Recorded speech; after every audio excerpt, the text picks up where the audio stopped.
Bom dia, povo de Deus, que a graça e a paz do nosso Senhor Jesus Cristo seja sobre a sua vida, nesse despertar, nesse amanhecer rico, divino e poderoso, do qual o nosso Senhor e Salvador já nos deu mais um dia, mais uma oportunidade.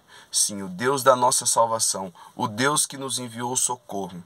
Sim, há 2025 anos atrás foi enviado um socorro para nós, aleluia, através da cruz, Cristo Jesus. E esse socorro está disponível, aleluia, em cada despertar que Deus te desperta. E se você ainda não está sendo amparado pelo nosso Redentor, Senhor e Salvador Jesus Cristo, o Senhor te acordou hoje para você ter mais uma oportunidade de lançar sobre ele tudo que te preocupa, tudo que te atrapalha de chegar até a cruz. Lance aos pés de Jesus, para que barreiras sejam quebradas, para que a sua visão seja aberta, para que você chegue ao ponto de entender que a vida que você leva fora da obediência de Deus é uma vida de pecado que pode te levar a destinos que não vão ser bons.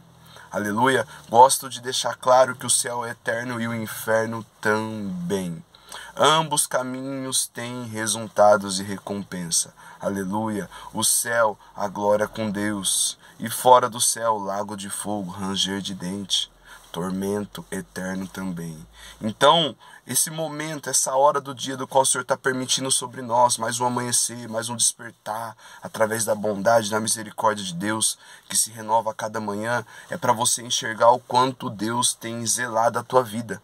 Mesmo você, às vezes, naquela correria que você nem sabe para onde está correndo, mas você está correndo.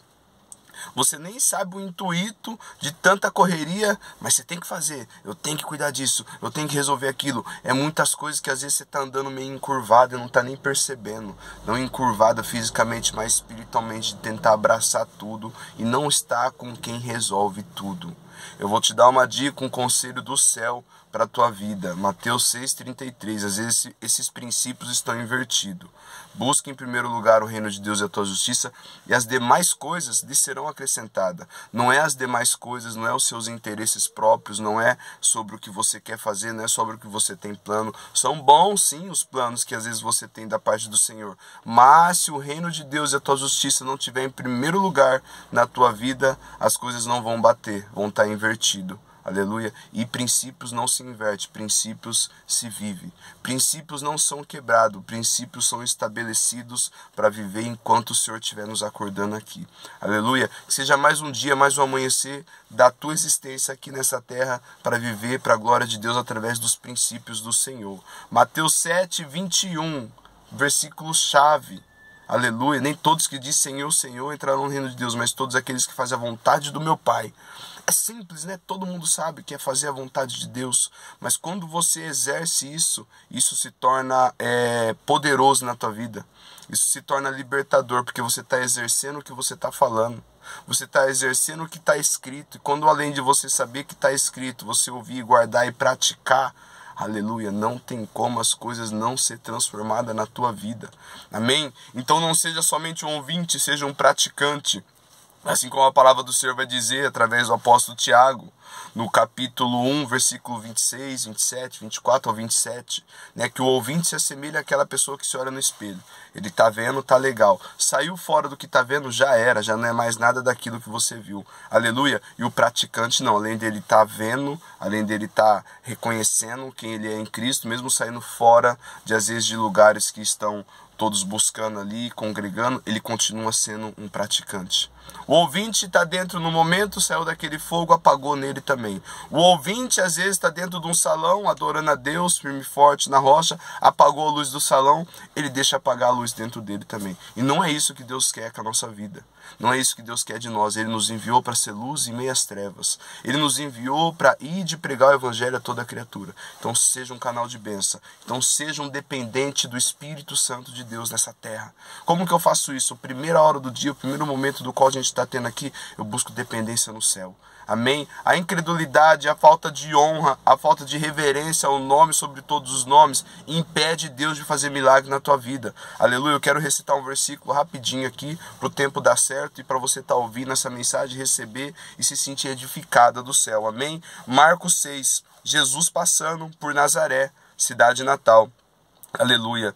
E chegando o sábado, começou a ensinar na sinagoga. Muitos ouvindo se admiravam-se, né, pelo que ele falava, né? Primeiro, ó, engrandecendo. Amém, é o único digno de glória. De repente, não é o carpinteiro, aleluia, filho de Maria, irmão de Tiago, José, Judas e Simão? Não é esse que suas irmãs estão aqui conosco? E eles se escandalizavam uns, porque não queriam ali acreditar no que ele fazia, no nome do Pai, e tratavam ele ali como uma simples pessoa. Veio como um homem, mas um homem, 100% homem, 100% Deus. Aleluia. Não reconheceram ele como era para ser reconhecido. Aleluia. De repente exaltaram e de repente desonraram. Mas não é esse o filho de fulano? Ah, agora está assim. Nos dias de hoje, quando nos vê transformado com a glória de Deus. Ué, não é esse filho da Maria? Não é esse o Douglas, filho da Helena, que outra hora está dando trabalho, agora está até falando da palavra de Deus? Ah, sei não. Incredulidade, falta de honra com o homem do Senhor, desrespeito com o ungido do Senhor. Aleluia, o Senhor tem guardado nós, o Senhor tem guardado os seus. Amém? Então permaneça fiel, independente das palavras que vinham ao contrário sobre a tua vida. Vou continuar o texto. Jesus, porém, ouvindo isso, disse: não há profeta sem honra, senão na sua própria terra, entre os seus parentes e na sua casa.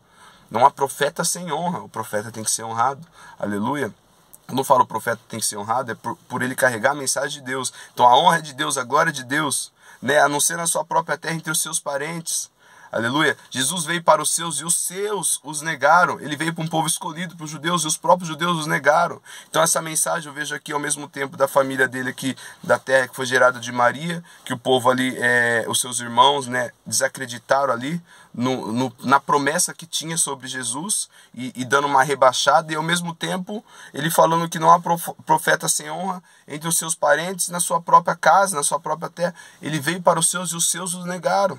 Aleluia. Versículo 5. E ele não pôde fazer obras maravilhosas ali.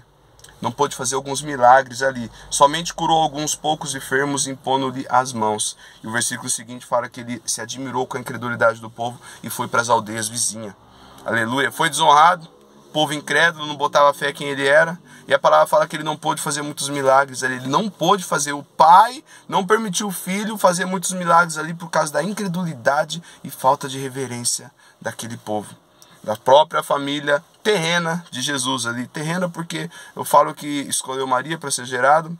Mas a família de Jesus, o próprio Cristo diz em certa passagem que ele está pregando dentro de uma casa e alguns dos discípulos vai lá: ó, seu irmão está aí, sua mãe está aí, né? E ele fala: quem são meus irmãos? E olha para quem ele está pregando, né? Meus irmãos, minha mãe são aqueles que fazem a vontade do meu Pai, ou seja, os que estão buscando através da minha palavra. Esses são meus irmãos, aleluia. Então, meus irmãos, a incredulidade, a falta de honra, a falta de reverência na palavra do Senhor, aleluia, o desprezo às vezes quando pessoas descartam a palavra que pode libertar vidas, pode salvar vidas, isso também impede que Jesus faça alguns milagres na tua vida. A palavra do Senhor deixa claro que ele não foi honrado, que ele foi desonrado ali naquele momento. Ele ficou de cara com a incredulidade do povo e foi fazer os milagres nas aldeias vizinhas. Tem coisa na nossa vida, na sua vida, que se você não exercer a tua fé e colocar ela em ação, né? Isso, as coisas que você está pedindo para Deus não vai acontecer por causa da incredulidade. E às vezes você vai ver na vida de outras pessoas e vai se perguntar o porquê. É por causa da incredulidade, por causa da falta de honra, por causa da tua falta de reverência. Deus não vai conseguir fazer, ele vai fazer do teu lado às vezes, vai permitir que você veja para que você chegue ao ponto de se arrepender, reconhecer onde está a falha, onde está ali o pecado às vezes, né? Falo o pecado envolve muitas coisas, né? Envolve muitas coisas. Então, temos que fazer uma autoanálise em nós todos os dias. Examina, Senhor, o nosso coração. Aleluia. Quebranta-nos, papai. Deixa o nosso coração contrito para que estejamos sensíveis para a tua palavra, né? Para que não seja um povo incrédulo, para que não seja um povo que só honra o Senhor de lábios, como eram os fariseus naquela época. E tem nos dias de hoje pessoas que só adoram a Deus de boca. Não adoram a Deus com a mão exercendo, com os pés caminhando no caminho do Senhor Jesus, na caminhada diária, aleluia. Então temos que ser um canal de bênção, não um canal de desavença. Pessoas têm que ver a presença do Senhor em nós. O que eu tenho que fazer? Ser o que você é em Cristo, aleluia.